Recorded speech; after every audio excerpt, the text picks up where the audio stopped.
আসসালামু আলাইকুম, hi guys, welcome back to my channel. আজকে সবাইকে জানাই পয়লা বৈশাখের শুভেচ্ছা। সবাই ভালো থাকুন, সুস্থ থাকুন, এই দোয়া করি।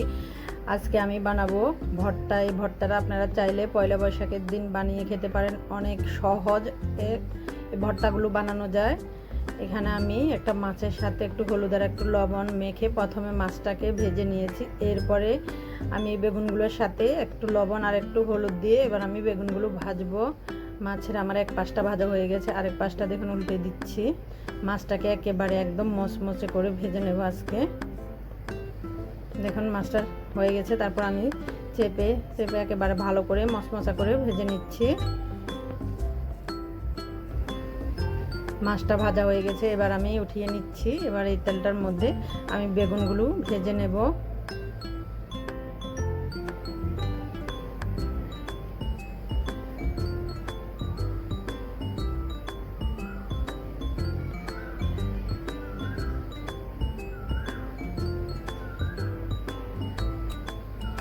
বেগুন ভাজাটাও হয়ে গেছে, এবার আমি উঠিয়ে নেব।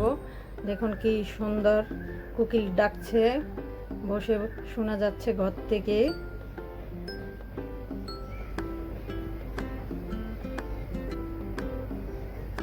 হয়ে গেছে বেগুনগুলো ভাজা। বেগুনটা উঠিয়ে নিয়ে এখানে আমি পেঁয়াজ কুচি আর কাঁচা মরিচটা কুচি করে নিয়েছি। এবার এগুলোকে আমি ভালোভাবে ভেজে নেব কয়েক মিনিট। পেঁয়াজটা দেখুন একটু ভাজা ভাজা হয়ে এসেছে, এবার আমি এগুলোর সাথে দিয়ে দিব ধনিয়া পাতাটা। ধনিয়া পাতাটা ভর্তার সাথে দিলে হয় কি অনেক সুন্দর মিষ্টি একটা ঘ্রাণ বের হয়, খেতেও কিন্তু অনেক ভালো লাগে। ধনিয়া পাতাটা দিয়ে আবার এগুলোকে কয়েক মিনিট নেড়ে এগুলোকে আমি নামিয়ে ফেলেছি। আর এখানে আমি নিয়েছি আলু সিদ্ধ করে। আজকে আমি 3 রকমের 3টা ভর্তা বানাবো। আপনারা চাইলে পয়লা বৈশাখের সময় ভর্তাটা বানিয়ে খেতে পারেন, খুব সহজে বানানো যায়।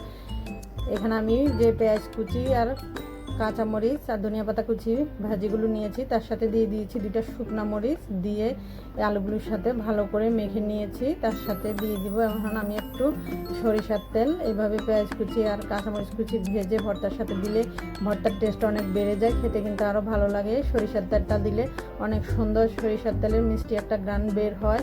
যারা ভর্তা দিয়ে সরিষার তেল খেতে পছন্দ করেন তারা এইভাবে দিতে পারেন, দিলে কিন্তু অনেক ভালোই লাগে খেতে। ভর্তাটা হয়ে গেছে আমার আলুর ভর্তাটা। এবার আমি এখানে নিয়েছি পেঁয়াজ কুচি, রসুন পেঁয়াজ কুচি ভাজিটা, আর এখানে নিয়েছে মাছ ভাজিটা আর বেগুন ভাজি আর আলু সিদ্ধ করে নিয়েছি। আর এখানে নিয়েছি আমি 2-3টা শুকনো মরিচ। শুকনো মরিচটা আমি দিচ্ছি শুধু গ্রানের জন্য। দেখুন লবণ দিয়ে শুকনো মরিচটা ভেঙে নিয়েছি, তারপর পেঁয়াজ কুচিটা কষলে নিচ্ছি। এবার আমি মাছটা বেছে নেব। মাছের মধ্যে যে কাঁটাগুলো আছে ওগুলো সুন্দর করে পরিষ্কার করে নেব।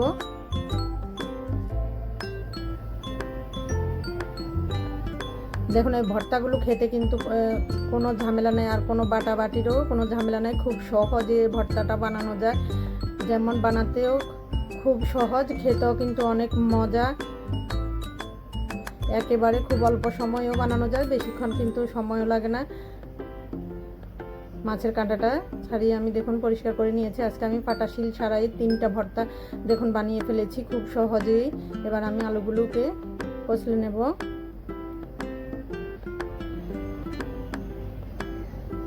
এরপরে দিয়ে দেবো টমেটোগুলো, বেগুনগুলো।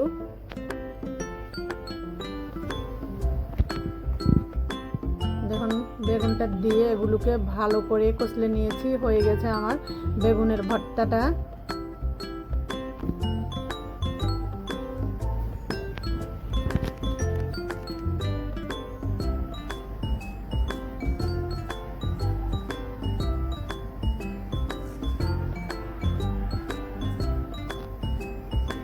হয়ে গেছে আমার বেগুনের ভর্তাটা। এবার আমি বানাবো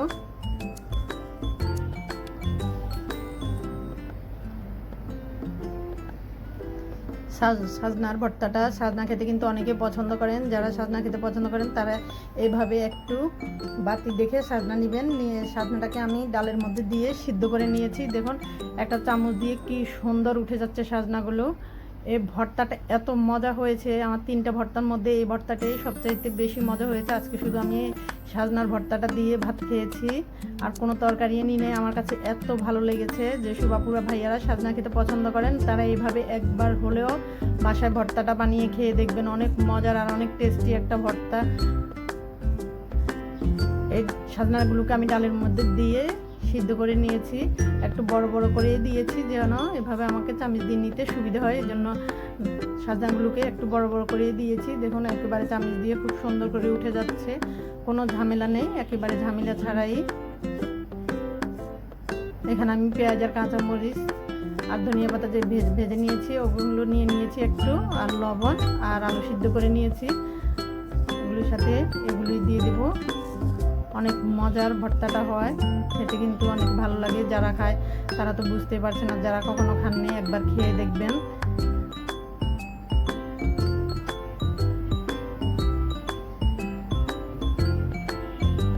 একেবারে অল্প সময়ে বাটা ছাড়া, শিলপাটা ছাড়াই দেখুন ভর্তাগুলো বানিয়ে ফেলেছি আজকে।